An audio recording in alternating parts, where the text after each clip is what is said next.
Yo, what's up mga guys? Chris TV. Welcome back to my channel again guys. Today is Wednesday guys. Nasa June 26 tayo ngayon guys.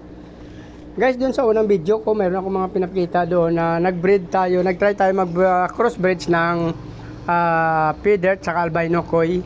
At the same time, yung male natin, unang breed natin, male P-Dirt.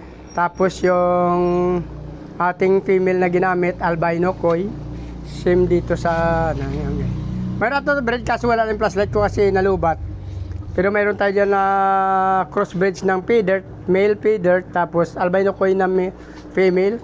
So dito guys, ang ginamit naman natin dito, P-Dirt na female at albino koi ang male. So ang problema, napansin ko wala na yung male dito na albino. Hindi natin alam kung namatay siya kasi natatabunan to siya guys ng ganito. Tapos nakapatong to. So hindi ko natin napansin na wala na pala yung male. Pero may nakita tayo ng mga fry dyan guys. So ito yung breeder na to guys. Ito yung sistema na female dito ang P-Dirt. Tapos binaliktad natin ang kanyang male yung albino koi. So nawala na yung albino koi natin na male dyan, baka namatay na, papalitan natin. Pero before that, kukunin muna natin yung ating mga fry. Ayan guys, pasensya na kayo guys, hindi na natin masyado nalinis yan kasi okay lang naman, medyo malinaw naman sa taas. Sa baba na kasi baka na overfeed natin, ang daming tira-tira dyan at wala tayong janitor fish dyan. So guys, kukunin muna natin kung ilang piraso makuha natin. Update ko kayo guys kung ilang pirasong fry ang makuha natin dito. So ayun na guys, may nakuha tayong tatlong fry. May apat na fry sa ating crossbreed sa male albino koi, female P-Dirt. Namatay yung kalang yung ating albino koi na female namatay, pinalitan na natin yan Nagdagdag tayo ng tubig kaya medyo lumabo. Yan ay ating crossbreeds. Albino ko yung ating male, P-Dirt yung ating female. Yan. Medyo buntis pa yung isa. Yung isa lang yata ng anak. Meron pa nakikita ng pra yata. Patay.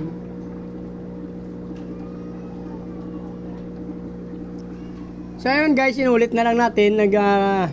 Bali nagdagdag tayo ng tubig at nagpalit na lang ng nilagyan natin ulit ng panibagong male yung galing doon sa kabila. Ito guys, yan partner niya kasi namatay na.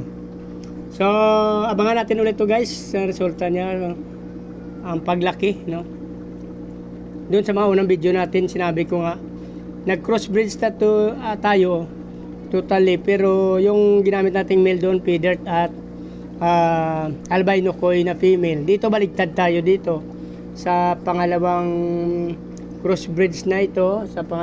Ang sistema ko dito naman P-Dirt naman yung female at ang albino ang ating male. Yan guys. Marami pa tayo doon mga fry matatlo yata yung fry natin doon sa naman yun guys, AFR naman yung ating female at P-Dirt yung male. Mayroon tayong mga doon mga fry na kasi namatay nga rin yung male natin na AFR, 2 beses tayo namatayan. Ito guys ang sinasabi ko na produkto ng ating AFR guys. P-Dirt AFR naman yan guys. Yan Joby na sila guys, marami yan.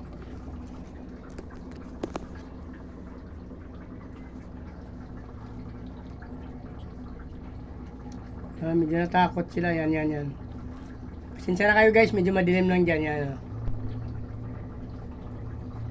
Yan, P-Dirt. P-Dirt ang male niyan guys, tapos AFR yung female natin na ginamit dyan.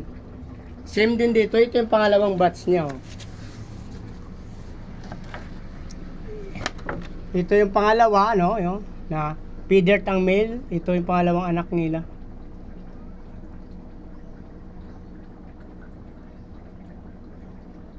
Actually, wala na yung breeder na yun, namatay na rin guys, yung kanyang parents.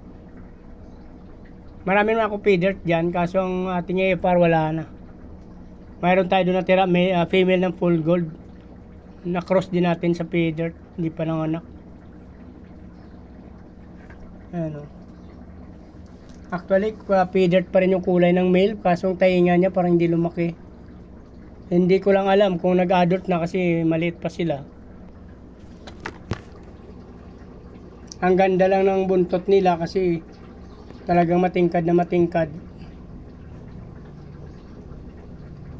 Parang female nito guys. Pay dirt yung male yan. Pangalawang batch. Ito kasi yung una nila. Yan. Yan yung una. Matingkad na matingkad lang. Pero yung tenga nila parang hindi naging Dumbo Air. So kung nagustuhan na tatapos yung video na to, pakipindot nyo na lang ang like, follow, share, and subscribe guys. Sama nyo na rin ang notification bell para palagi kayong updated sa mga ina-upload natin video. Maraming salamat sa patuloy na suporta at panonood ng mga aking mga video guys. Meron akong Facebook page, Chris Molyano. Chris Molyano. Nabubula na tayo guys. Paki-follow nyo na rin guys. Maraming salamat at mabuhay kayo hanggang gusto nyo. Bye-bye!